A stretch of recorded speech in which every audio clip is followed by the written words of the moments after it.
now we welcome James Tsui, all the way from Montreal, at McGill University, to present tumor board shadowing and unique approach for integrating radiation oncologists into general medical student education. Thank you very much for the introduction. Again, my name is James. I'm a PhD 4 at McGill University in radiation oncology. And this work is done in collaboration with Dr. Golden from the University of Chicago and Dr. Matz from West Virginia University. I have nothing to disclose. So as you know, cancer is a very prevalent disease, and by some estimates, 60 to 75% of these cancer patients will eventually require radiation therapy over the course of their disease. However, ongoing and recurring themes here is that the exposure of radiation oncology to a medical student is actually quite minimal.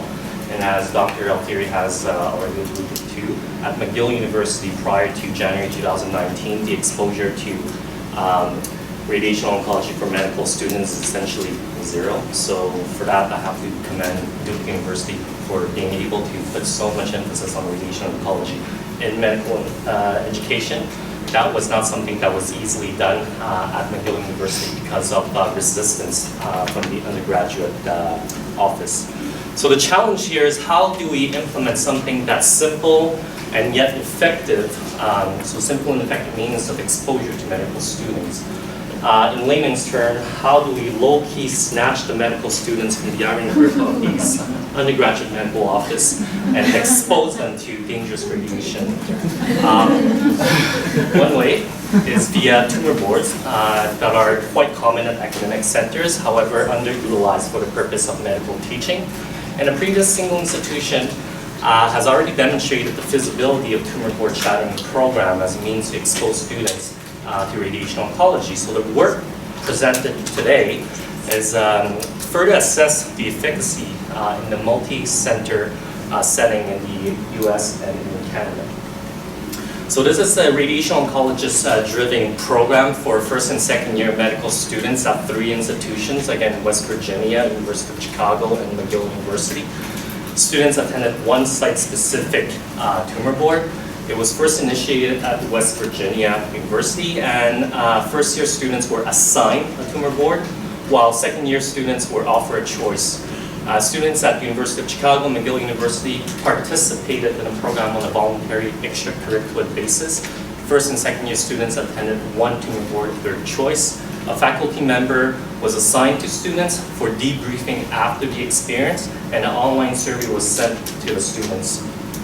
This is how the online survey looks like, and these are the results. So between fall 2016 and spring 2018, 323 students participated, 250 of which completed the online survey, so 77.4%. In the interest of time, I will skip over the characteristics of the students, and I will show you the results. So we asked the students, how do they rate the tumor board shadowing experience compared to the other shadowing experience that they have had during that year? The majority of the students rated positively, all in terms of educational content, exposure to a new field, organization, overall experience, as well as interest in pursuing an oncological field after this experience.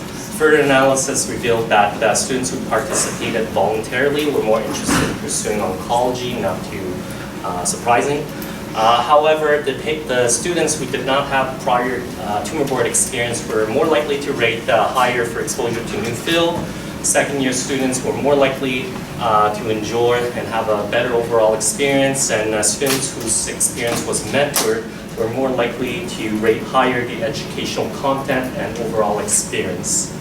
48% of the students felt that there were greater amount of multidisciplinary collaboration in oncologic care prior to TB shadowing program.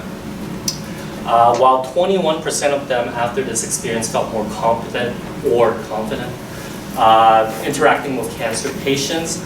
Actually, a good 48% of them actually felt more competent interacting with oncologists. This was especially true for students who had no prior tumor board experience and whose experience are mentored.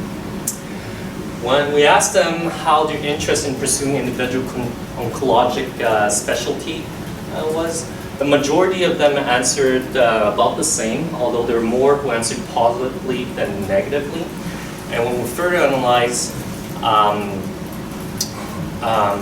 whether or not a radiation oncologist mentor were more likely to make the students more interested in pursuing radiation oncology, that was the case, and it was the same for medical oncology. I see a red light, so I'm going to move. So in conclusion, after this experience at McGill University, we're really happy to be able now to actually implement full 1 week mandatory rotation for all medical students in our program.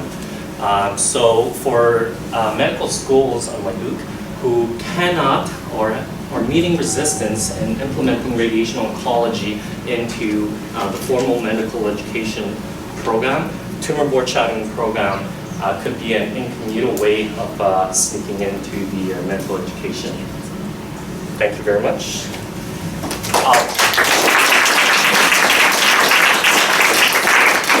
Just want to mention that the work is now in press at Ledger.